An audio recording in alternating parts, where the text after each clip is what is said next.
Bismillahirrahmanirrahim. Assalamualaikum warahmatullahi wabarakatuh. Perkenalkan, nama saya Duta Perdana dari Prodi Manajemen Informatika dengan NIM 31242338. Hari ini saya akan mempresentasikan hasil studi kasus analisis data akademik siswa dengan mempresentasikan metodologi CRISP-DM yang berfokus pada proyek estimasi dini nilai akhir siswa. Yang pertama, kita mulai saja dari business understanding. Masalah utama yang dihadapi institusi pendidikan adalah kesulitan mengidentifikasi siswa berisiko rendah secara tepat waktu.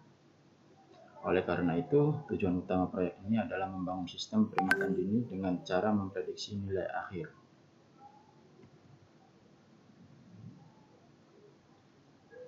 Seorang siswa hanya berdasarkan data performa yang tersedia di tengah semester, yaitu nilai ujian tengah semester atau UTS.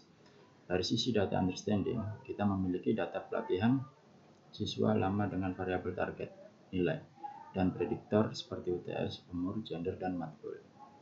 Seperti yang terlihat pada grafik, temuan paling signifikan adalah adanya hubungan linier positif yang kuat antara nilai akhir dengan UTS.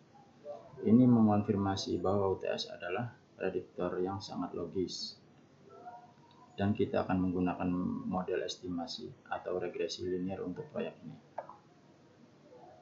Yang ketiga, persiapan data. Fase ini adalah fase krusial. Kita melakukan pembersihan data, seperti menghapus kolom tidak relevan seperti ID, nama, dan menggunakan one-hot encoding untuk mengubah variabel kategori seperti gender dan matkul menjadi format numerik. Namun, ada satu langkah paling penting, penghapusan atribut UAS. Secara teknis, nilai akhir dihitung dari UTS dan UAS, sehingga memasukkan keduanya akan menyebabkan fit yang sempurna atau multikolinearitas. Secara bisnis, tujuan kita adalah prediksi dini. Oleh karena itu, kami menghapus UAS agar model dipaksa prediksi nilai akhir hanya dari UTS dan data profil lainnya sesuai dengan tujuan sistem peringatan dini. Yang keempat, ada modeling. Pada fase permodelan, kami menggunakan regresi linear optimal yang sudah stabil karena UAS telah dikeluarkan. Ringkasan statistik model ini menunjukkan bahwa model bekerja dengan baik.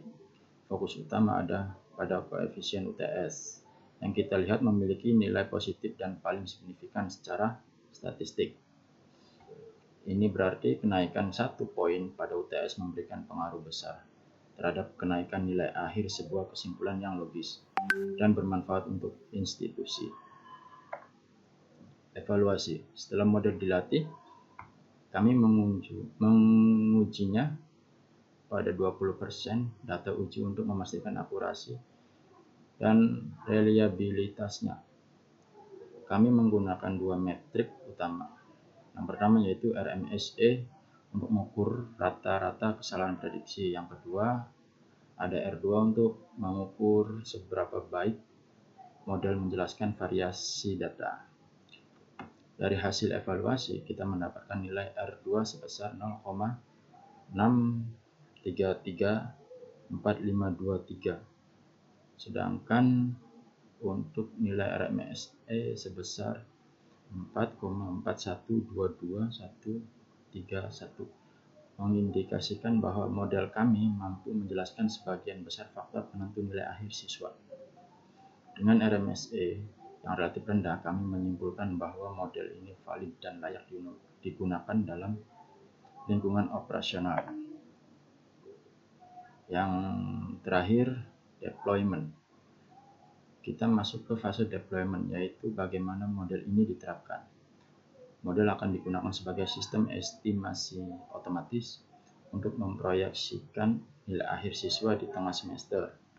Tabel ini menunjukkan hasil nyata dan prediksi model pada beberapa data uji. Kita bisa lihat perbandingan antara nilai aktual dan nilai prediksi, serta kolom selisih error. Siswa dengan nilai prediksi di bawah ambang batas misalnya 65 akan langsung ditandai sebagai subjek intervensi.